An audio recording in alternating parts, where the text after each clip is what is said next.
Apa bedanya sama pembayaran dengan tahun-tahun sebelumnya? Dijadwalkan bisa cair tanggal 3 Juni 2024. Nilai uangnya adalah sebesar 472,33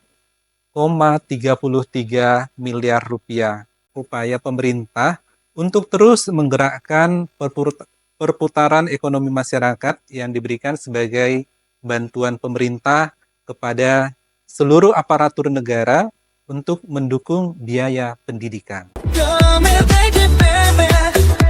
Provinsi Sumatera Utara, harmonis, objektif, responsif, pemanah politik, integritas kuat, korupsi meninggal.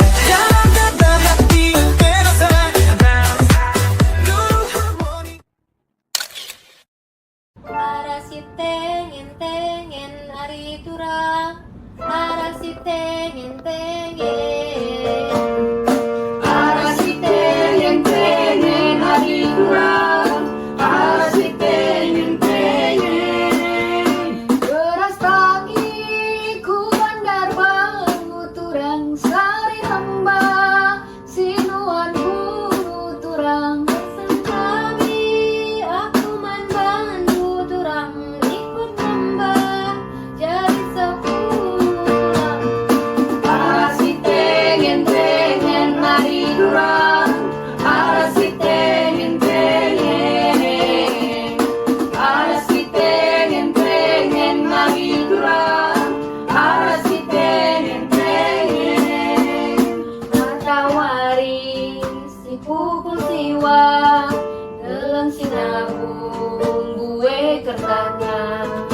Sadawari kenal mida timbang setahu wakab lekana arasi tengen mari kurang arasi tengen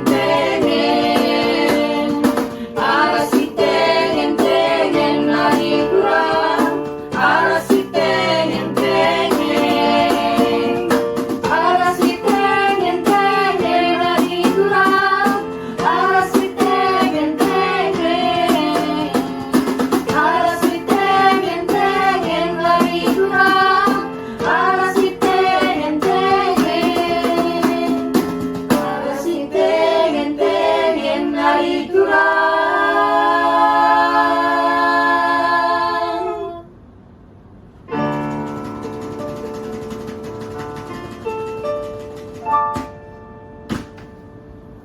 Assalamualaikum warahmatullahi wabarakatuh. Halo Sobat Intresumut, senang sekali rasanya berjumpa kembali dalam acara Podcast Toba, teman ngobrol perbendaharaan bersama saya, Diva. Pada podcast kali ini kita akan membahas mengenai kabar baik, tapi bukan hanya untuk PNS aja nih, kabar baiknya juga untuk pihak-pihak lainnya. Clue-nya adalah hak yang akan cair menjelang tahun ajaran baru anak-anak sekolah. Tapi sebelum Diva spill tema podcast kita kali ini, langsung saja kita kenalan dengan narasumber hebat kita yang sebelumnya sudah pernah membersamai kita di podcast ini membahas mengenai THR di momen podcast sebelum Lebaran.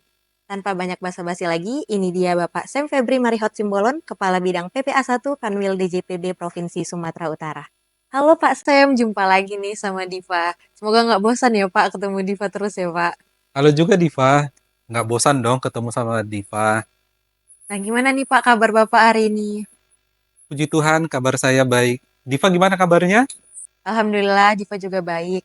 Sebelumnya Diva ucapin terima kasih banyak nih Pak buat Bapak ya karena udah meluangkan waktunya untuk kembali nih menjadi narasumber di podcast kita kali ini.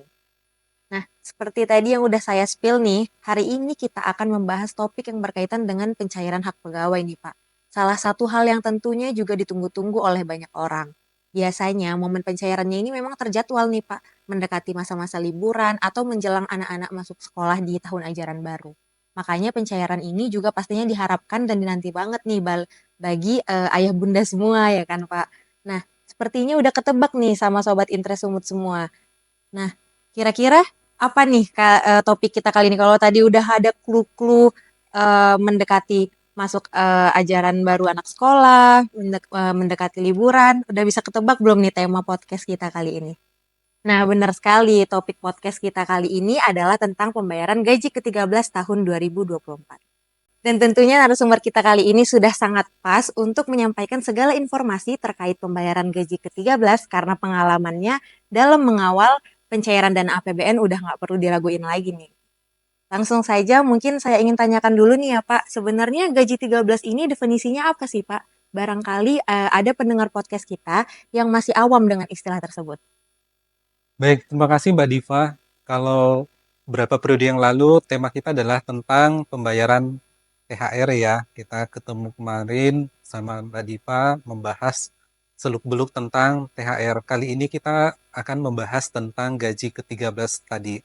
Nah, jadi gaji ke-13 ini merupakan bagian dari kebijakan kesejahteraan yang ditetapkan oleh pemerintah Indonesia sebagai bentuk apresiasi pemerintah kepada seluruh aparatur negara yang telah, sedang, dan akan terus berkontribusi memberikan pelayanan publik terbaiknya sesuai dengan hashtagnya ASN ya, Bangga Melayani Bangsa.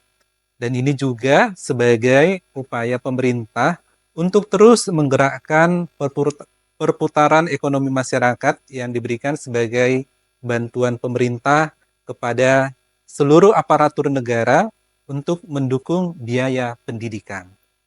Oh, pantesan ya Pak, dijadwalinnya itu mendekati pergantian tahun ajaran baru atau semester baru ya Pak. Nah, kemudian untuk dasar hukumnya sendiri Pak, pembayaran gaji 13 ini diatur di mana ya Pak? Ya, terus sekali untuk pembayaran gaji 13 ini memang biasa dilakukan di saat liburan sekolah ya menjelang tahun ajaran baru. Nah, eh, untuk membantu para orang tua dalam membayar biaya pendidikan atau membeli kebutuhan sekolah anak-anaknya, maka pemerintah memberikan gaji ke-13 ini.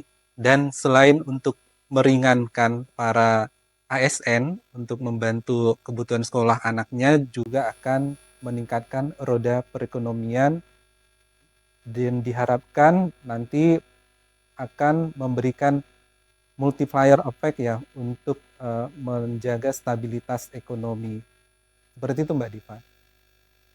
Nah, untuk pembayaran gaji ke-13-nya sendiri, ini sudah diatur dalam Peraturan Pemerintah Nomor 14 Tahun 2004, Tahun 2024 tentang pemberian tunjangan hari raya dan gaji ke-13 kepada aparatur negara, pensiunan, penerima pensiun, dan penerima tunjangan tahun 2024. Melalui peraturan ini, masyarakat dapat mengetahui secara jelas mengenai ketentuan gaji ke-13, baik itu dari sisi golongan penerimanya, jumlah besarannya, maupun ketentuan-ketentuan lainnya. Sementara itu, untuk ketentuan lebih lanjut mengenai teknis pembayaran THR dan gaji ke-13 yang bersumber dari APBN, ini sudah diatur dalam PMK nomor 15 tahun 2024 tentang petunjuk teknis pelaksanaan pembayaran tunjangan hari raya dan gaji ke-13 kepada aparatur negara, pensiunan, penerima pensiun, dan penerima tunjangan tahun 2024 yang bersumber dari APBN. Selanjutnya, pedoman tersebut diatur lebih lanjut dalam Nota Dinas Direktur Pelaksanaan Anggaran Direktorat Jenderal Perbendaraan nomor ND 586 PB.2 2024 tanggal 14 Mei 2024 hal petunjuk teknis pelaksanaan pembayaran gaji ke-13 kepada aparatur negara, pensiunan, penerima pensiun, dan penerima tunjangan tahun 2024 beserta lampirannya. Kalau berdasarkan amanat PP nomor 14 tahun 2024 itu Pak, kira-kira penerima gaji ke-13 ini siapa aja ya Pak? Ya, untuk penerima gaji 13 masih banyak masyarakat atau mungkin tidak sedikit ya masyarakat menganggap bahwa pemberian gaji 13 ini ditujukan hanya untuk ASN saja. Padahal bukan hanya ASN, namun gaji ke-13 juga diberikan kepada kalangan lainnya. Nah, ini diatur dalam PP nomor 14 tahun 2024, yaitu para penerima gaji ke-13 pertama itu adalah aparatur negara. Ini terdiri dari PNS dan calon PNS, P3K, pegawai pemerintah dengan perjanjian kerja, prajurit TNI, anggota Polri, dan pejabat negara. Kelompok kedua adalah pensiunan. Kemudian ada penerima pensiun serta para penerima tunjangan. Nah, untuk komponen pembayaran gaji ke-13 ini Pak di tahun 2024 ini, apa bedanya sama pembayaran dengan tahun-tahun sebelumnya? Untuk di tahun 2024, komponennya ini tidak jauh berbeda dengan tahun 2023. Jadi gaji ke-13 itu yang diperhitungkan terdiri dari gaji pokok, tunjangan keluarga, tunjangan pangan, dan tunjangan jabatan atau tunjangan umum dan tunjangan kinerja. Ini untuk ASN, TNI, atau anggota Polri dan pejabat negara. Sementara untuk para pensiunan atau penerima pensiun, komponennya adalah pensiun pokok, tunjangan keluarga, tunjangan pangan, dan tambahan penghasilan. Untuk kelompok penerima tunjangan, komponen gaji ke-13-nya adalah tunjangan yang diterima oleh penerima tunjangan sesuai ketentuan peraturan perundang-undangan. Nah, perbedaannya dengan tahun 2023, di tahun ini 2024, komponen tunjangan kinerja ini sudah dibayarkan penuh 100%. Tidak lagi seperti tahun lalu yang masih 50%.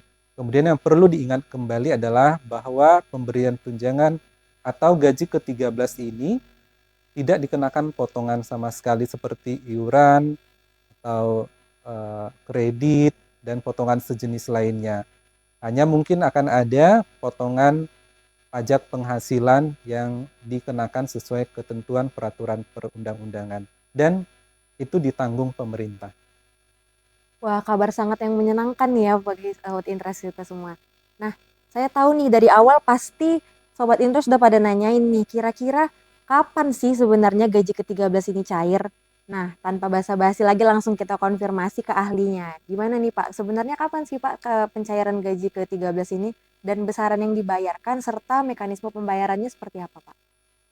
Nah, jadi sesuai ketentuan tadi yang saya sebutkan di awal, yaitu PP 14 tahun 2024 dan Peraturan Menteri Keuangan PMK 15 tahun 2024, pembayaran gaji ke-13 ini mulai dibayarkan atau dicairkan kepada para penerima di bulan Juni, tepatnya mulai tanggal 3 Juni 2024. Namun sebelum tanggal tersebut sudah ada persiapan ya dengan adanya rekonsiliasi gaji ke-13 tahun 2024. Kemudian pengajuan SPM-nya itu sudah dapat dilakukan, disampaikan ke KPPN oleh Satuan Kerja mulai dari tanggal 27 Mei 2024 minggu lalu.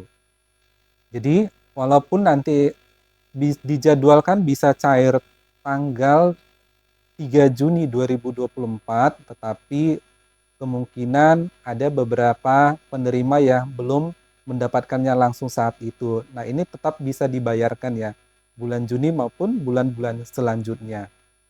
Jadi besaran gaji ke-13 ini akan dibayarkan sesuai besaran komponen penghasilan yang dibayarkan di bulan Mei tahun 2024.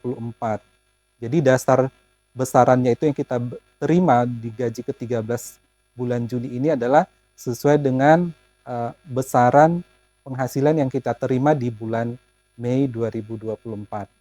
Nah, untuk tata cara atau mekanisme pembayaran gaji ke-13, yang pertama, tentu gaji ke-13 dibebankan pada daftar isian pelaksanaan anggaran atau DIPA Satuan Kerja Berkenan atau DIPA KL Induk ya. Kemudian pembayaran dilaksanakan melalui penerbitan surat perintah membayar atau SPM LS oleh pejabat penandatangan SPM, PPSPM langsung ke rekening si penerima. Setelah itu dalam hal gaji ke-13, pegawai non-ASN pada LNS, lembaga non-struktural, ini tidak dapat dibayarkan langsung ke rekening penerima, maka ada ketentuannya. Pembayaran gaji ke-13 atau penghasilan ke-13 bisa dilaksanakan dengan penerbitan SPMLS melalui rekening bendahara pengeluaran.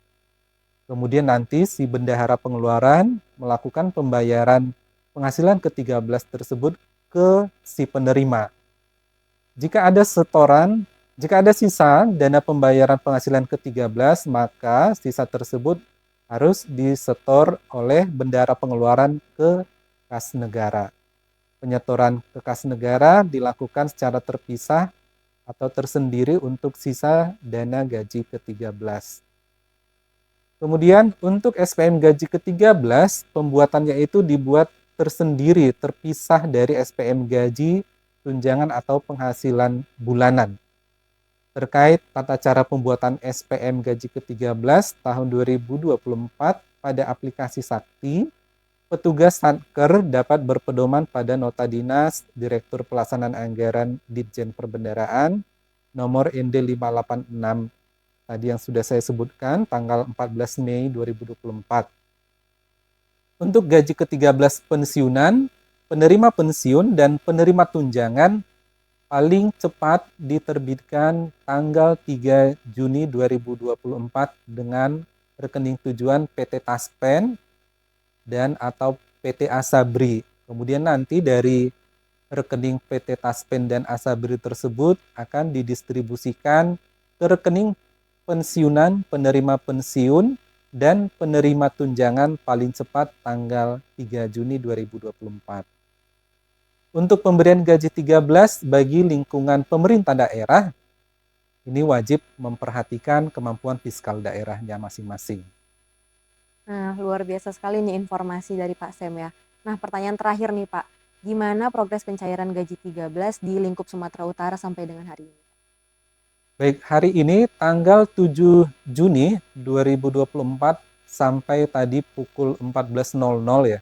Kita lihat dari aplikasi online monitoring SPAN untuk pembayaran gaji ke-13 kepada satuan kerja kementerian lembaga. Nah, seperti tadi bahwa dasarnya atau pembandingnya itu adalah menggunakan gaji bulan Mei 2024.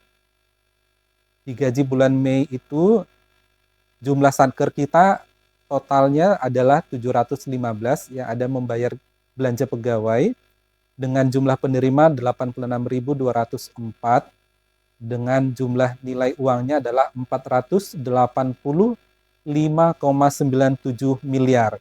Nah, yang sudah kita realisasikan melalui 11 KPPN yang ada di seluruh provinsi Sumatera Utara adalah untuk jumlah satkernya sebanyak 444 satker yang sudah dibayarkan atau mengajukan SPM gaji ke-13 dengan jumlah penerima adalah 83.788 dan nilai uangnya adalah sebesar 472,33